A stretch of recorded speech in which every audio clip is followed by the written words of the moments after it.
Has all this rain been good for you this spring? Yeah, without rain, the jumps just dry up and crack and fall apart. And if the soil's not wet, you can't stack it and it doesn't stick. So yeah, we take all the rain we can get. Todd, take one marker. Set? All right, cool. So I want to start off with a philosophical question. What do you think the phrase putting down roots means to you? Putting down roots, logically, it means to me that it's going to be your foundation before you can grow. You got to put roots in the ground, and that provides the base for support. So, I think looking at it philosophically, you can't be established and follow a path that you want to follow without being grounded and being stable and having somewhere to call home. So putting down roots is like, where's your house? Where do you live? Where do you come from? Who are you? So yeah, I think roots help. They drive who you are and where you're going to go. And it's real important to have roots. You're lucky if you do. Some people move around all over and they don't have a place to call home. Does it take a commitment, or does it take work, putting something into it to have roots? No, I think, roots are, a lot of times it's where you're born, who you're with, where you call home. But, if you're speaking about a certain industry or a sport or anything, that you're passionate about, having roots in one place let you, like I said, grow and have another place to go from. You can always go back to your roots. It builds your character. It kind of molds your mind and guides your ideas. You always revert back to, where am I from? What are my core beliefs? Mm-hmm. So where are your roots? Oak Cliff, Texas. Oh, okay. Just south of Dallas. So I'm real proud to be from there, and it's an amazing place. It's a lot different now, but being brought up in that area was very diverse, and so that had a big impact on my roots.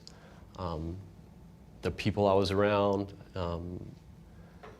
the neighborhoods, and just the vibe within that city was a lot of hardworking people, and it was a draw for minorities. Oak Cliff is known for producing some of the most amazing musicians out of Texas. There's guys going back to the 1800s like Blind Lemon Jefferson came out of there, and obviously Stevie Ray. My family lives in the same neighborhood with him, but yeah, Oak Cliff's where my roots are out. Yeah, so what brought you to Austin? BMX in school, but when I lived in Dallas, back in the day in the late 80s, there wasn't a lot of trails, so I always enjoyed the dirt jumping aspect of BMX. So there wasn't a lot of that in Dallas, and real quickly 9th Street got really popular, and so it was a BMX tourist destination. So I started coming down here and just fell in love with the city and decided to go to school, and made 9th Street my second home. How did 9th Street get started? Well, I don't think the city wants you to know exactly how I got started, but it was initially a flat park. There used to not even be a road through Duncan Park. So they separated north and south side, and on the south side, it was just flat, covered in grass, and there was like 3 piles of dirt. And so some old school BMXers started riding over these piles of dirt, and little trails developed. There was a crew of guys on cruisers, like 24-inch bikes that cruise around town, and Old Man Parrish, Jeff Parrish, was really big into that, and he was a racer, and he's one of the founding people of that place. But I think Carl Lean and Marty Chrisman and some of those other guys were the first people to really put shovels in there. So it started with just 3 piles of dirt that somehow magically got in the middle of this flat park. But as those piles of dirt turned into jumps, it started drawing people in. And so then people started building more jumps, and it just really grew from there. But there was always something special about that place. Before it was dirt jumps, just the location. You're right in the heart of Austin, but you're right by the creek, but it had a draw before we ever got there. So there's something special about that place. And over the years of digging there, I've dug up so many artifacts, like old bottles and all these things. So at some point, probably 70, 80, 100 years ago, there was a farmhouse down there. Someone had a house because, you dig down a couple of feet and you're finding all of these old personal items and just really odd stuff. Mm-hmm. Yeah. So it started with a few piles of dirt. Right. And then how did it go from there to a legit BMX destination? It was a long process. One of the things about, building dirt jumps is, you do it all by hand. It's shovel by shovel. It's back-breaking labor. And, most people aren't going to do that. I mentioned earlier that, nowadays you just go to the skate park. It's already built for you. You don't have to maintain it. It's always running, So how 9th Street grew from just being 3 piles of dirt that were in the park was through people's passion. People found it and they found a good location. We have shade down there, a little bit of access to water. So people that were passionate about dirt jumps started digging there. And then over the years, it just grew and grew and grew. And so now there's hundreds of piles of dirt and a lot of jumps and very diverse things. So we've, kind of replicated a skate park out of dirt down there because we like dirt better. Yeah. But yeah, it was just a huge group effort. It's all volunteer work and we're all pretty much on the same page, but everyone's got their own take. There's no true organization behind this nonprofit labor, but everyone respects the hard work of other people and everyone has the same goal. We're down there to have fun and ride our bikes, but the art, if you will, of building bike jumps is really rewarding too. So, working with the dirt, you're just like a little kid playing in the dirt. Everyone loves doing that. And we still advocate for that. When the kids come down, it's like, hey, if you're under 12, there's no rules. Just don't get hurt, Climb on the jumps, do whatever you want. But yeah, how it grew into what it is today is through a lot of labor, through a lot of diverse people. Mm-hmm.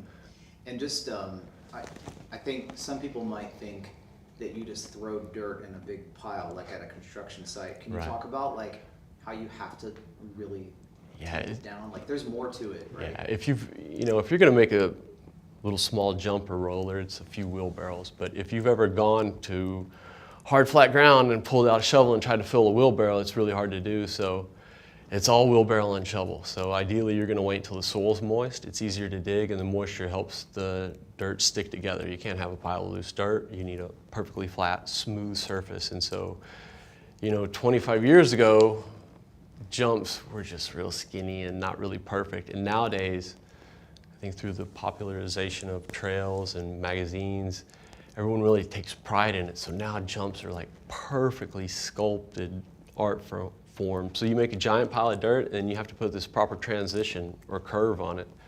And that's a skill in itself. You don't have any guides, you're doing it by hand and trying to make this perfect transition to keep everything flowing. It's really hard to do without surveying and doing all this. If you jump here and you land one, how far do they need to be apart? So you have to make all these calculations. There's a lot of physics involved, but no one ever looks at it like that. So make a big pile of dirt, shape it, and then pack it in real good. You got to get it packed so that you can ride on it, so it's hard and stays solid over time. So it's one thing to build these dirt jumps, but how do you develop a community, or how did that community develop? Because I feel like it's a community. Definitely. I think the community at 9th Street developed, through people's passion and love of riding. But also, I think it was the mentality that was down there. The guys that originally were down there and founding that place had this vibe about them. I mentioned Old Man Pierce. And, he really made a huge impact on me. He had a very, very intelligent person, but very laid back and fun-loving, and nothing got to him, and everything was a big joke. And he'd give you a hard time if he loved you, and if he didn't like you, he wouldn't talk to you, So people were always taken aback by the group of us that were down there. We're just constantly giving the other riders a hard time and all that. And people would ride through in front of the bench and we'd be yelling at them and cutting up. And then if someone wasn't really in the clique or on the vibe, then just got real quiet. So people kind of misconstrued that heckling as, negative, when it was the exact opposite. If we like you, we're going to give you a hard time. So yeah, I think, what draws people down there partly was that passion, but the vibe that Pierce and people like Mike Esparza and Greg Tate put out. There's a lot of energy. People that do this are from all walks of life, but they all have this drive. And, it's inherently dangerous sport, so everyone's had a lot of concussions and broken bones, so there's a lot of commonality amongst this diverse group of people. But I think, you know, the vibe that was put out by those first people there really permeated the BMX scene in Austin, Texas. Mm-hmm. Yeah. And so would the BMX scene in Austin, Texas exist if it wouldn't have been for 9th Street? Or would it be different? Yeah, it would still exist, but it would be totally different. You know, 9th Street was a huge draw for so many people to move to Austin internationally because of those trails. They're not the best trails in the world at all. They're not the biggest, but it's the vibe that's there. You always have fun. So it drew all these people in. And so without 9th Street, you probably wouldn't have this draw. It may have not been such a big scene. But what 9th Street has done is brought people in internationally and people that are passionate and driven. And it's led those people building other trails around Austin that are amazing and way better and bigger than 9th Street, but people opening bike companies here. And, you know, the outside impact of those trails is, you know, people making money, starting companies, building other trails, you know, relationships. There's been so many people that have met and fallen in love at 9th Street, and so many people that have had relationships fall apart because, oh my God, you're gonna spend all your time at the trails, riding your bike and doing this, you know? So it's really interesting, all those other aspects outside of just riding your bike about that place.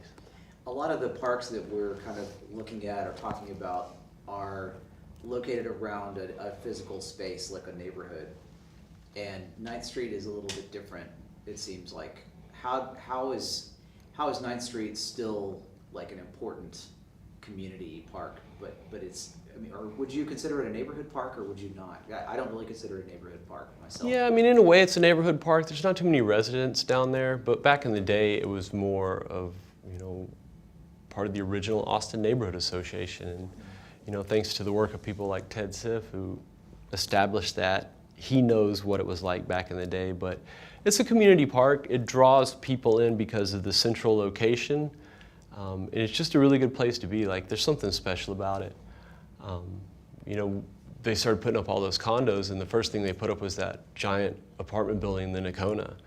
And so when that was going up, we were like, oh no, we can't see the sunset anymore. And, you know, what's going to happen with all this? And so most of those people are really supportive, but when those apartments were first built, there was a couple of residents in that apartment that immediately decided they didn't like our activities. They'd see a campfire down there at nighttime, or, you know, there's a dog loose in the park, or there's cyclists on the sidewalk waiting to ride their bikes. So this one lady in particular made it her goal to get us shut down.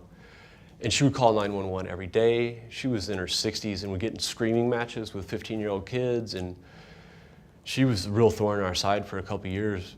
And the amount of energy she put into being negative and trying to shut something down that was there way before her, that was totally positive, that helps the kids in the community, was crazy. And so, you know, I met with the Parks Department and the cops about it, and they're like, you know, she's driving us crazy too. Just try to placate her, do whatever you want. And so, you know, we tried to be nice to her, and she was just angry grandma. Mm-hmm.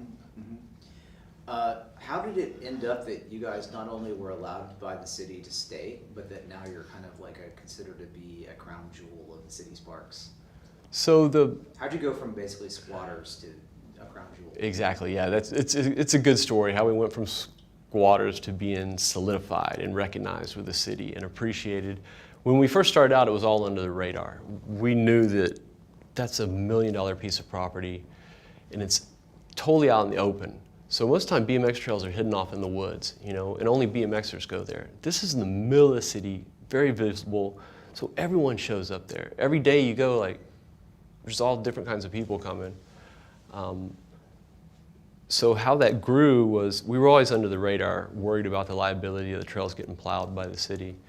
And I kind of reached out when I moved here to some of the folks at PARD, like Joe Diaz, Alberto Perez, Ruben Olivo, and just gave them my contact information if they had any problems. So, you know, if a couch shows up, people dump things down there. So we'll pick the couch up, put it on jump, and start riding it. And then I'd get a call and like, hey, Moon, what's going on with this couch at the trails? I'm like, oh, someone dumped it. We're riding on it. Feel free to take it. So I kind of fit into that role of mitigator between, okay, we don't want to work with the city, but they need someone to talk to down here to explain this. And so that was a thing for 15, 20 years. Was we were on our own, under the radar. We really tried to make sure nobody got hurt, because someone sues the city, that's going to knock that out. So we've had a lot of people have really horrific injuries down there, but nobody's ever sued the city.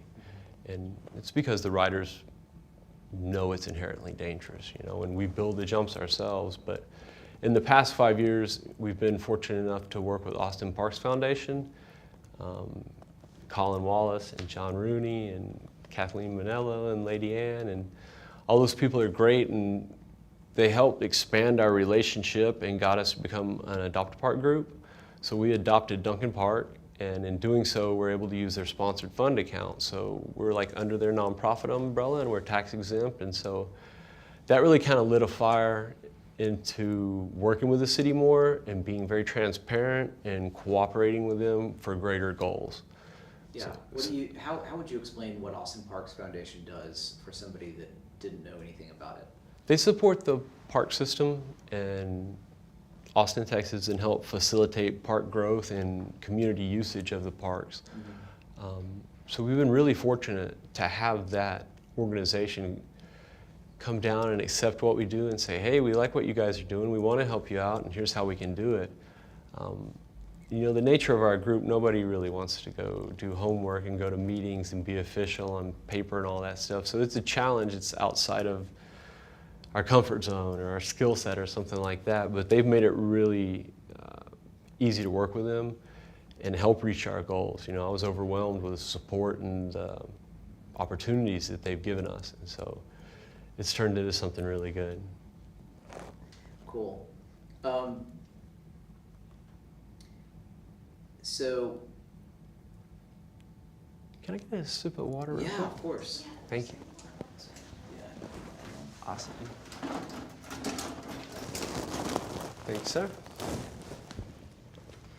I'll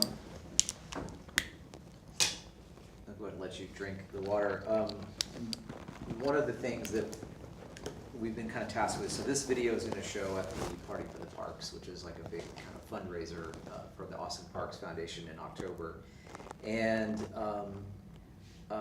we want to be able to have people that are watching this, frankly, wealthy people that are wanting to invest in the city, Right. understand how their money that they're going to donate to Austin Parks Foundation can help their city or help people put down roots. Right. How would you say money helps a place like 9th Street?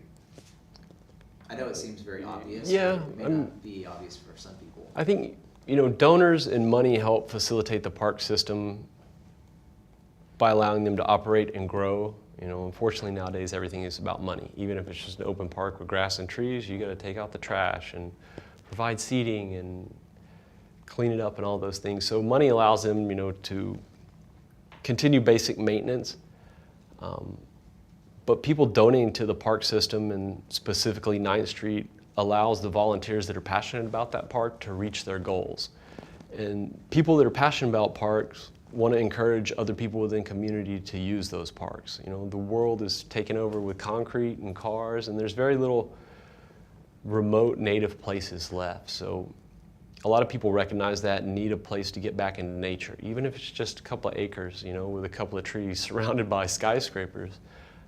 Without donations from people, Austin Parks Foundation wouldn't exist, and you wouldn't have as many parks. It would be run down, and people are passionate about the parks,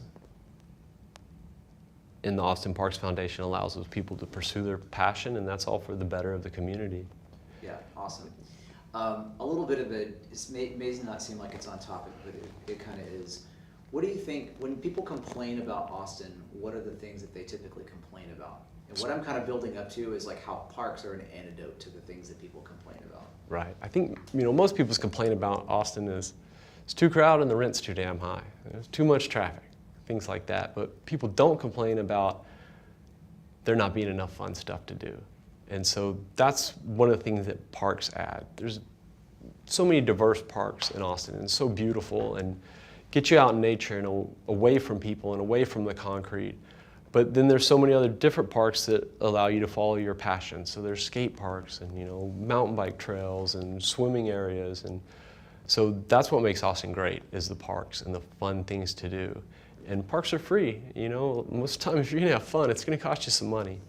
So, you know, people donating their money is allowing other people to have fun without having to spend their money, and that's a huge draw for the town. Yeah, that's great. Awesome. So let's cut and re-roll and re-slate, and then I'll just ask the last question. You get right with it? Yeah, speed.